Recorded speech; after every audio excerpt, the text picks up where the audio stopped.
जय श्री कृष्णा दोस्तों ऐसा माना जाता है कि जैसे हमारी कल्पना शक्ति बढ़ती जाती है वैसे वैसे हमारे हाथों की रेखाएं भी बढ़ती जाती है। दोस्तों इसीलिए कहानियों का हमारे जीवन में एक आवश्यक योगदान होता है। तो दोस्तों इसी बात को समझते हुए मैं आपके लिए प्रेरणादायक हिंदी कहानियों का एक संग्रह तैयार कर रहा हूँ। तो दोस्तों आप हमारे वीडियो को एक बार अवश्य देखें और आपके जीवन में कभी ना कभी अवश्य ही काम आएगी। दोस्तों आज हम बात करने वाले हैं कर्मों के फल के बारे में। दोस्तों जिस प्रकार से अगर आप कोई भी चीज़ आसमान की ओर उछालते हैं तो वह जमीन पर आ जाती है, इसी प्रकार प्रकृति ने भी इंसान के लिए कुछ नियम बनाए हैं। यदि हम अच्छाई करेंगे तो अच्छाई और बुराई करेंगे तो बुराई हम तक वापस लौट कर आती है। यही ऊपर वाले का नियम भी है, लेकिन बहुत कम लोग ही इस बात को समझ पाते हैं और जीवन भर बुराई, द्वेष और ईर्ष्या का दामन थामे रहते हैं। दोस्तों सरोजपुर नाम का एक गांव था। उस गांव में बिमला नाम की एक दादी माँ रहती थी। बिमला दादी रोज़ अपने घर के लोगों के लिए खाना पकाती थी। वह रोज़ एक रोटी ज़्यादा बनाती थी। वह उस रोटी को खिड़की के पास बाहर से रख दिया करती थी। उस रोटी को रोज़ एक बूढ़ा व्यक्ति उठा कर ले जाता था और जब वह जाता तो वह रोज़ बोल कर जाता, जो तुम बुराई करोगे वह तुम्हारे पास रहेगी और जो तुम अच्छाई करोगे वह तुम्हारे पास लौट कर अवश्य आएगी। और वह बड़बड़ाते हुए चला जाता। इसी तरह काफ़ी समय तक वह बूढ़ा व्यक्ति वहाँ से रोटी उठाता और वापसी में वही बातें दोहराता चला जाता। लेकिन बिमला कभी उसकी बातों का अर्थ नहीं समझ पाई। अब वह उससे तंग आने लगी थी।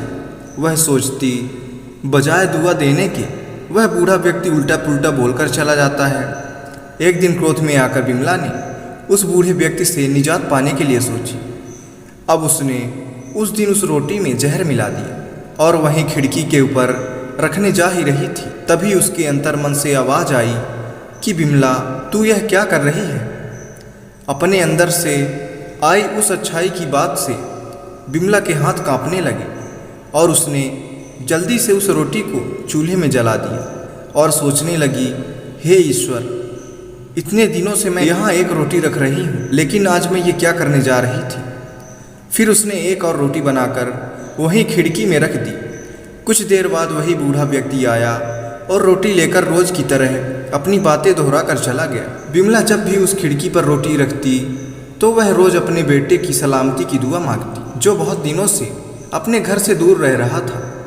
उसी दिन शाम को अचानक कोई दरवाज़ा खटखटाता है और जब बिमला दरवाज़ा खोलती है तो दरवाजे पर अपने बेटे रामू को पाती है।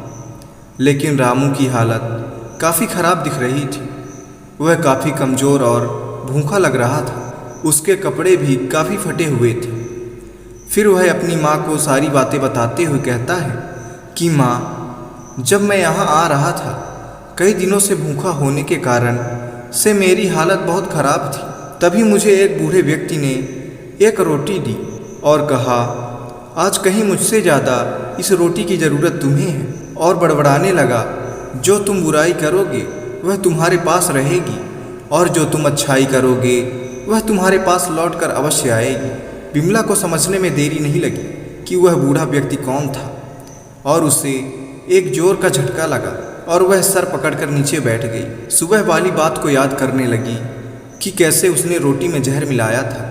अगर उसने वह रोटी जलाई नहीं होती तो उसका ही बेटा उसके कारण मारा जाता। अब उसको उस बूढ़े व्यक्ति की बातों का अर्थ पूरी तरह समझ में आने लगा था। जो तुम बुराई करोगे वह तुम्हारे पास रहेगी और जो तुम अच्छाई करोगे वह तुम्हारे पास लौट कर अवश्य आएगी। इसीलिए दोस्तों कितनी भी परिस्थिति दुर्बल क्यों ना हो, बुराई का हाथ कभी नहीं थामना चाहिए। दोस्तों अगर आप अच्छाई का साथ देंगे तो भगवान आपका साथ देगा। अगर आप बुराई का साथ देंगे तो भगवान आपसे सब कुछ छीन लेगा। तो दोस्तों उम्मीद करते हैं आपको इस वीडियो से बहुत कुछ सीखने को मिला होगा। अगर आपको यह वीडियो अच्छा लगा हो तो आप वीडियो को लाइक करके चैनल को सब्सक्राइब कर दीजिए और हाँ, कमेंट बॉक्स में लिखना ना भूलिएगा जय श्री कृष्ण।